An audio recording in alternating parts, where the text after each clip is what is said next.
Welcome back to our channel. You guys, today is Tuesday. It's an absolutely beautiful day to dive into some television chaos. We are so thrilled to have you here as we break down the latest madness. Grab a snack, get comfortable, and let's get right into it. Oh my god. I'm screaming. I literally cannot even deal right now with what is happening in Port Charles because it is actually the most unhinged thing I have ever witnessed on my television screen. Okay, but listen. You guys know I am always defending Carly, but I am literally at my breaking point with her right now. Honestly, I was eating dinner and literally choked on my pasta when Jack Brennan barged into that bedroom. My jaw dropped. I am texting this so fast, my fingers are cramping, but I have to get this out because the drama is so dramatic, and I am personally offended by everyone's life choices today. Seriously, why would she do that? Like, I am actually pacing around my living room right now, trying to process the sheer audacity of these people. Oh wait, did I already say that? Whatever. Anyway, let's back up. Because my brain is going a million miles an hour. And I need to set the scene for you guys. So Carly has been hiding Valentin Cassadine in her attic like he's some kind of forbidden Victorian ghost, right? And they have this crazy passionate alliance going on, which is insane, by the way, because he is literally wanted international fugitive, and she is risking everything, including her freedom. Like, remember when Carly was just running the Metro Court and minding her own business? Now she's basically running a safe house for international criminals. And Valentin, oh my god. Valentin is so intensely jealous. He literally wants to neutralize Brennan using Nina Reeves. Because Nina is being blackmailed by Brennan over that traffic cam footage of Willow. It's a whole giant web of lies. And Carly is right in the middle of it, stubbornly trying to focus on Jen Sidwell and Ross Cullum instead to protect Jason. And don't even get me started on Jason because he is literally sitting in WSB custody, taking the fall for Rocco Falconeri, shooting Cullum. But we will get to that whole mess later. Okay, where was I? Right, so Carly and Valentin actually hit the sheets again. They are literally hooking up in her bedroom. The audacity. The absolute reckless, unhinged audacity of this woman to be sleeping with a fugitive in the same house where she entertains Jack Brennan. And then suddenly out of nowhere, Jack Brennan just barges in. I'm dead. I literally can't breathe. I had to pause and text my friend immediately because my heart was pounding out of my chest. I was like, are you serious right now? Valentin is somehow magically no longer in the bed when Brennan walks in. Thank God for small miracles, but the vibes are obviously completely ruined. And Brennan is furious. He demands to know where is he, and I'm yelling at my screen like, Carly, run for your life. I forgot to mention earlier, but Brennan only knows about this because Josslyn actually spilled the tea. Yes, Josslyn Jax, her own daughter. I mean, Josslyn was literally just at Bobby's talking to Lulu Spencer about how Britt is nothing but trouble. And now she's causing her own mother the biggest trouble of her life. Josslyn told Brennan that Carly was cheating with another man. Why would she do that? She needs to get it together, I swear. She is always in everyone's business. Running around Port Charles acting like she's an untouchable detective just because she survived the hook killer. So Brennan is standing there in Carly's bedroom looking like a wrathful demon, and he asks Carly, did you really think there weren't going to be any consequences? And the way he said it literally sent shivers down my spine. Honestly, he is oblivious to the fact that the other man is Valentin Cassadine, but he has absolute proof she's cheating. Carly is standing there panicking, looking like a deer in headlights, terrified that Brennan is going to catch a glimpse of Valentin. Where is Valentin hiding? Is he under the bed, in the closet, hanging out the window by his fingertips? I'm calling it now. This is going to end badly. Mark my words. If Brennan catches a glimpse of Valentin, it is game over. Brennan is the former head of the WSB, and Valentin is a sworn enemy. Brennan will literally arrest him on the spot or worse, and Carly's entire alliance will be exposed. She has betrayed Brennan in so many ways, and he is finally unleashing his wrath. I am literally counting down the seconds because the tension is actually giving me hives. Oh wait, before that happened actually. We need to talk about Josslyn because she is in so much danger and it is actually stressing me out so badly.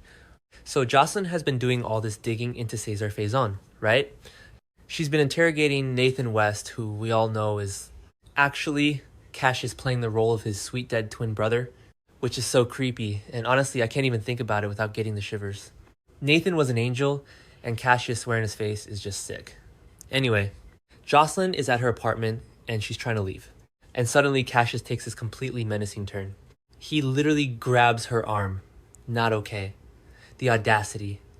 I was like, are you serious right now? Cassius stops her from leaving and his entire demeanor changes. He drops the good guy Nathan act completely. Britt Westbourne explicitly told him he needed to keep playing the role of the good guy, but no. He decides to work another angle and turn completely sinister instead. He insists he can't let Josslyn go. And then he basically admits he knows she is a WSB agent. I'm screaming. My jaw was literally on the floor. I actually gasped out loud, and my dog looked at me like I was crazy. At this point, I am literally pacing around my living room because Ross Cullum is a ruthless murderer. And if he finds out Josslyn is WSB, he will actually kill her. Cullum is currently in a hospital bed recovering from being shot by Rocco Falconeri, which is a whole other insane secret that Dante is investigating, but Cullum is still highly lethal. Cassius warns Josslyn to stop being so nosy if she wants to stay alive. And honestly, Josslyn needs to listen for once in her life. She visited Cullum's ICU room earlier and she's been poking around, and she even found Faison's book, The Crystalline Conspiracy, and the trademark cigarillos in his pocket when they were snowed in at Wyndemere. She is playing with fire, and Cassius is literally standing there looking like a supervillain telling her to back off. The tension was so thick you could cut it with a knife. I literally can't even deal right now. She is so reckless she thinks she's invincible because she's a mini Carly. But she is dealing with literal international terrorists. Okay, but wait, the drama doesn't stop there because Wyndemere is an actual madhouse right now. Seriously. The gothic castle vibes are perfectly matching the unhinged energy of everyone inside it. I love Wyndemere, but honestly, it needs an exorcism. So, Lucas Jones is there, right? Lucas is just trying to survive and figure out this whole Huntington's and disease medicine reverse engineering thing for Britt to save her life. And he's dealing with Jen Sidwell, who is terrifyingly calm and creepy. And then Pascal shows up. Pascal is grieving Marco Rios, and he is intent on channeling his grief in a murderous fashion. He walks up to Lucas and tells him he shouldn't be there. Pascal completely blames Lucas for Marco's demise, which is insane, by the way, because we all know Ross Cullum is the one who stabbed Marco to death in the law office. Cullum literally smashed the vials of Britt's medicine after murdering Marco. But Pascal is standing there threatening Lucas, and there is so much tension. I thought someone was going to get punched. Lucas is in extreme danger, and I am literally so stressed for him. He is a doctor. He should be at GH, saving lives, not trapped in a gothic castle with a murderous henchman. And then, right when things are about to explode, Ava Jerome and Jen Sidwell walk in. Ava is looking flawless as usual, playing this dangerous game of manipulating Laura Collins and cozying up to Sidwell. She walks in and asks what's going on. Sidwell inevitably has a million questions because he is a calculating control freak who needs to know everything. Pascal ends up stomping off like a giant toddler, but the danger is not over. Not even close. I forgot to mention earlier, but Cassius actually planted the idea in Sidwell's head that Lucas might be responsible for Marco's grim fate. Why would he do that? Cassius is just trying to deflect from Cullum and protect his own skin. But he literally threw Lucas to the wolves. So now that possibility is lingering in the back of Sidwell's mind on Monday's show. Sidwell is already blaming Sonny Corinthos for everything, but now he's looking at Lucas like he might be the killer. Lucas needs to get out of that castle immediately. I swear, if something happens to Lucas, I am going to lose my mind. Okay, where was I, right? So while all of this literal life or death trauma is happening across town, we have the most random but amazing thing happening at the Savoy. It's like a completely different show for 5 minutes, and honestly, I needed the breather because my blood pressure was way too high. So Curtis Ashford is at the Savoy, and he is on stage introducing a special guest. Curtis has been dealing with so much trauma lately. What with Jordan's horrific car crash on Route 91 and his furious confrontations with Isaiah Gannon, so seeing him smile and host this event is actually so heartwarming. And guys, it is so good. Curtis introduces the incomparable and extraordinary Michael James Scott, yes, the actual Broadway star. He plays the genie in the Aladdin Broadway musical, and he is bringing a little taste of the show to Port Charles. Gio Palmieri and Emma Scorpio Drake literally just went to New York City to see him perform and went backstage. Gio promised that Port Charles wouldn't know what hit it, and he was absolutely right. It is so iconic. Michael James Scott gets on stage and sings this incredibly jazzy, amazing version of Friend Like Me. It is iconic. Literally iconic. Everyone is smiling and clapping, and the vibes are immaculate. And I'm sitting here watching this beautiful musical performance while simultaneously remembering that Carly is currently trapped in her bedroom with a furious Jack Brennan and a hiding Valentin. And Josslyn is being manhandled by a fake dead twin, and Lucas is about to be murdered by a grieving henchman. The contrast is actually so wild. Only in Port Charles, honestly. Wait, did I already talk about how Valentin escaped? I don't even know if he did. Whatever. Anyway, I have to circle back to Carly's bedroom because I'm still not over it. If Brennan catches a glimpse of Valentin, it is game over. Brennan is the head of the WSB, well, former, but still, and Valentin is a wanted fugitive. Brennan will literally arrest him on the spot or shoot him, and Carly's entire alliance will be exposed. She has betrayed Brennan in so many ways, and he is unleashing his wrath. I am literally counting down the seconds until the next episode, because I need to know if Valentin makes it out the window. And Josslyn, honestly, she's so reckless. She thinks she's invincible because she's a mini Carly, but she is dealing with literal international terrorists and assassins.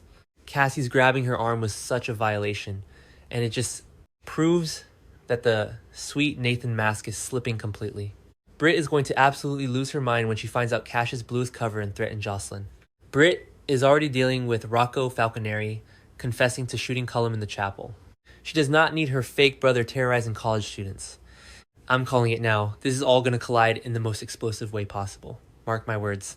Brennan is going to find Valentin Cassius is going to get exposed by Josslyn. And Sidwell is going to order a hit on Lucas. It is going to end badly for literally everyone involved. I am so invested in these people. Like, they are my actual friends. And I am personally offended by their lack of survival instincts. The audacity. Not okay. I'm done. Seriously, my brain is just fried from all this. I was supposed to be doing laundry tonight, but instead I am sitting here writing a literal novel about Carly Corinthos' love life in international espionage. But honestly, how can I look away? Every single storyline is firing on all cylinders right now. Between the Broadway crossovers, the identical evil twins, the secret WSB agents, and the literal castle drama, General Hospital is giving us everything. I just need everyone to survive until next week. Please, just survive. Anyway, I'm gonna go drink some water and try to calm down. See you guys in the next update.